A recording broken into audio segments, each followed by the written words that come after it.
Le stress est souvent décrit comme une conséquence inévitable du travail. Et avec des employés maintenant branchés 24 heures sur 24, est-ce que le niveau de stress augmente? Un travailleur stressé est plus susceptible d'être en moins bonne santé et a tendance à être moins productif. Le stress coûte donc cher aux entreprises, en indemnités pour cause de maladie, en perte de productivité et en soins de santé. On discute stress et performance avec le professeur Éric Gosselin, spécialiste en psychologie du travail et des organisations. Éric Gosselin, bonjour. Bonjour. Bienvenue à Ruby. Merci beaucoup. Vous êtes spécialiste en stress et performance. Oui. Qu'est-ce que vous étudiez au juste? En fait, on étudie la relation qui existe entre le stress et la performance au travail. On sait que, de façon générale, on considère que le stress pourrait avoir une incidence positive sur la performance des travailleurs. En fait, on dit qu'un stress d'intensité moyenne, ce qu'on appelle le stress optimal ou le stress positif, pourrait être bien pour la performance des travailleurs. Cependant, dans la littérature scientifique, on constate davantage, en fait, que le stress a une incidence négative sur la performance. Et donc, on est en train de voir dans quelles conditions, chez quel travailleur, quel type d'emploi, par exemple, quel type d'activité professionnelle, où l'incidence du stress pourrait être positive ou négative pour la performance des individus dans le travail. Et puisque les emplois sont de plus en plus stressogènes, il y a de plus en plus de stress au travail, on s'intéresse justement à l'impact de ce facteur-là sur la performance ou le rendement des travailleurs. Puis avec les nouvelles technologies, on dit que notre vie est plus facile, on a plus de temps libre, mais j'ai l'impression que c'est pas vrai. On est branché 24 heures sur 24, notre employeur peut nous rejoindre.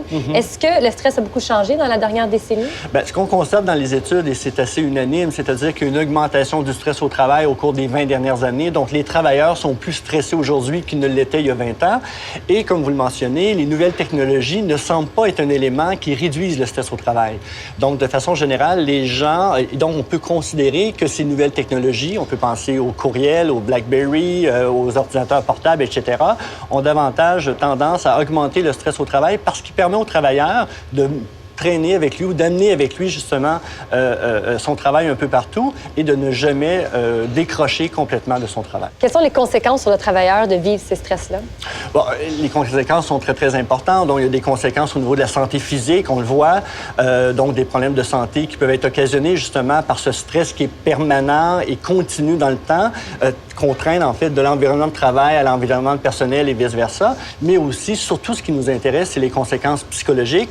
On pense, entre autres, à l'anxiété, à la dépression, à l'épuisement professionnel, qui sont des phénomènes extrêmement importants dans les organisations et très, très coûteux pour l'individu, naturellement, qui vit cet élément-là, mais aussi pour les organisations. C'est ça, pour les entreprises, c'est pas idéal non plus? Bien, absolument pas. On voit une croissance très importante du taux d'absentéisme, de ce qu'on appelle l'absentéisme de longue durée, donc les gens qui partent en congé maladie pour une longue période de temps. Et on sait maintenant, depuis récemment, que plus de 50% des absences au travail sont causées par des problèmes psychologiques. C'est la première fois qu'on observe ça. Traditionnellement, c'était des problèmes de santé physique qui causaient davantage d'absentéisme. Actuellement, il y a davantage de problèmes de santé psychologique qui sont à la base même de l'absentéisme des travailleurs. J'étais moi-même sous l'impression que le stress positif était une bonne chose, mais là, on dit que non. Et si on pose la question à monsieur, madame, tout le monde, 90-95% des gens vont dire oui, il y a du stress positif. Et souvent, ils vont dire le stress que je vis, il est positif. Et malheureusement, on n'est pas capable de définir à quel moment il est positif ou à quel moment il est négatif, ce stress-là. Je vous dirais, de façon générale, on a tendance à associer le stress positif à des événements heureux. On va dire, par exemple, le jour de notre mariage, c'est un événement heureux et donc c'est du stress positif. Alors que physiologiquement, que ce soit le jour de son mariage ou le jour de son divorce ou lorsqu'il y a un décès d'une personne qui nous est chère, le corps réagit de la même façon par les deux mêmes hormones, principalement le cortisol et l'adrénaline. Et donc, le corps ne fait pas de distinction entre un événement heureux ou un événement malheureux. Actuellement, 75% des études démontrent qu'au travail, le stress a un impact négatif. Donc, un impact qui réduit la performance des travailleurs. Et donc, pour le moment, on doit considérer que le stress au travail, principalement, est davantage négatif que positif et qu'il faut se prémunir contre des situations trop stressogènes ou trop stressantes qui auront des impacts sur notre organisme.